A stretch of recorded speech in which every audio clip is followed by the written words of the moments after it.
I would like to invite you to close your eyes and imagine. You need to go to the bathroom. You are desperate. Your bladder is screaming. Your body is clenching. You just need to go right now. You stand up and ready to rush from your classroom, your office, or where you are. But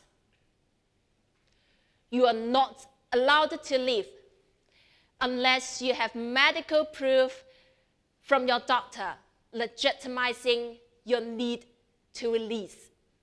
Okay, you open your eyes, and I hope I would not make you really want to go to the toilet. But how would you feel now? This human need, human rights even, so unfairly taken away from you, with the necessity of medical proof to allow a natural function. How would you feel? This is what mothers go through when they want to breastfeed their children. And breastfeeding right now is still stigmatized and not allowed in many workplaces. There are at least 1.6 million of marginalized women. Their stories never been heard or their needs never been taken care of. Oops. The 1.6 million of marginalized women, including 628,000 of housewives, 346,000 of migrant domestic workers, 186,000 of women who are getting subsidy from the government in poverty life, at least 73,000 of disabled women, more than 367 ethnic minority women, 2,600 of women newly reported with experiencing domestic violence, and more than 900 of women who are newly reported in sexual violence, and they are just newly reported. But for many others, there are many others women's stories have been forgotten. And let me start to share the story of C with you. When C was 19 years old, she was pregnant accidentally. Yes, nearly the same age as many of you here. She decided to keep her baby, but then others see her decision as ignorance, irresponsible, and she felt judged. Once she was on the MTR, a passenger deliberately not to give her a seat, but to another pregnant woman who looks more appropriate age, like me. She felt very upset, although that person didn't say anything. She felt the action was very upset her. She felt no one understood her.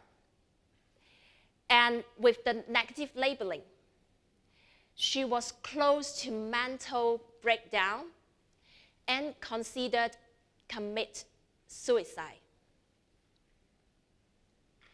All this negative judgment, social stigmatization, all the prejudice that around her, for those who knows her, and for those who doesn't know her,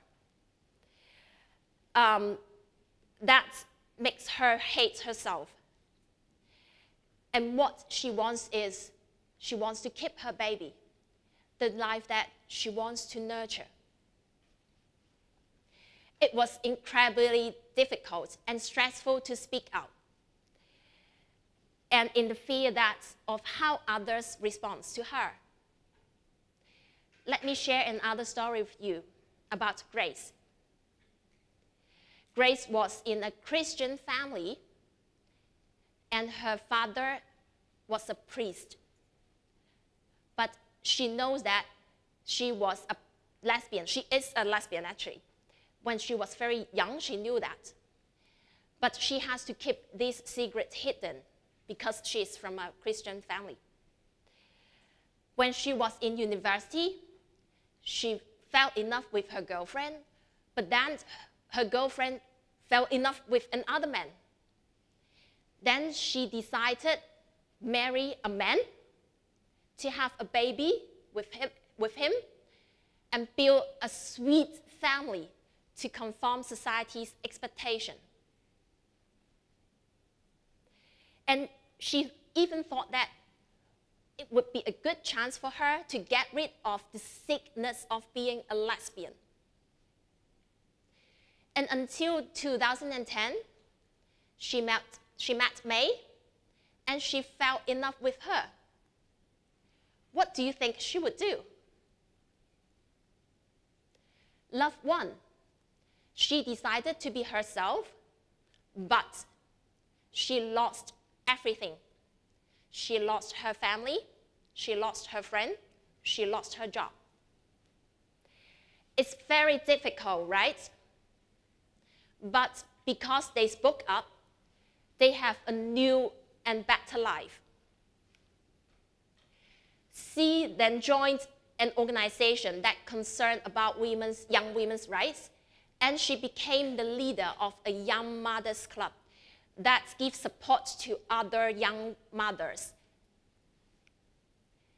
And for Grace, she is now very committed and engaged in promoting anti-discrimination for sexual minorities. And because she believes that God loves every human. No one should suffer or be neglected. You might be thinking, how does this apply to you or to me? You might be content about the current situation of yourself. And you might think that your life is so simple and no complication. And why should I speak up? And when I prepare this TED Talk, I also have the same question in my mind that why do I care about women voices other than obviously my physically as a woman? But then I search around my memories, and I realized that when in the past I used it to reject some of the practices that I didn't believe in as well. For example, like when I attend the very old age photos here, when I attend the graduation dinner during the secondary school, many girls or many people here or there think that girls should dress and wear makeup. But I thought that was not me, so I decided to dress trousers and not to wear makeup. And I thought I felt more confident, and I thought that was me, and I still respectful to my teachers at that time. I should not be, to be restricted of my dresses, to be not gender stereotyping. And in fact, 2 months ago, when the TEDxCUHK team invited me to speak here, I keep asking them, am I a suitable candidate to speak here? I also asked them whether they should invite our founder to speak rather than me here, because they are founder, right? But when they said yes to me, I think this is amazing chance for me to speak in front of so many of you here, hundreds of people here, to pay attention to all these hidden stories about how we empowering women. I worked for an organization called Her Fund for 10 years.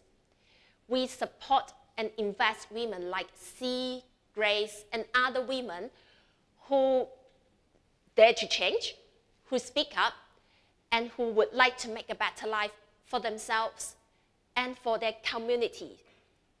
But we are not just giving them money.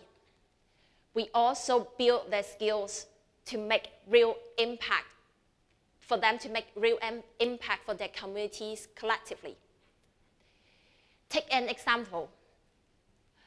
Winnie, who married a Hong Kong guy, and to have a child with him.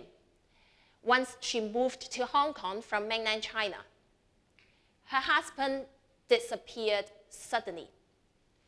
Luckily, her husband's parents allowed her to stay with them, but they forbade her to use the bathroom, and they blamed her a lot on the disappearance of her husband. She was hopeless, voiceless, and powerless. With Herfan's support, and she joined the mutual help group, she joined a leadership training. And she became the chairperson of this mutual help group. And then she realized that voicing out is very important to let others to see their issues in the society. By speaking up together, we can truly make a difference, no matter big or small. We funded a feminist organization in 2011. They did a research and found that many air hostesses, nurses, beer promoters had experienced sexual harassment. But before 2014, the Sex Discrimination Ordinance did not cover the protection of sexual harassment by the customer. So what they need to do when they have this kind of experience is find their own ways to protect themselves, because it's shameful to tell others their experiences, and they have no power to make any complaints. And these ladies advocate for the amendments of this Sex Discrimination Ordinance together. And finally, in 2014, they succeed. With all this collective power towards positive changes, you too are powerful. You all can succeed. Walking the beautiful journey with all these beautiful women moved me a lot. Do you still remember C? She is now not just the leader of the Young Mothers Club. She also went back to college and joined the Student Council Union so that she can voice out as a student as well. What we planted a seed, and you see, she now grows like a tree.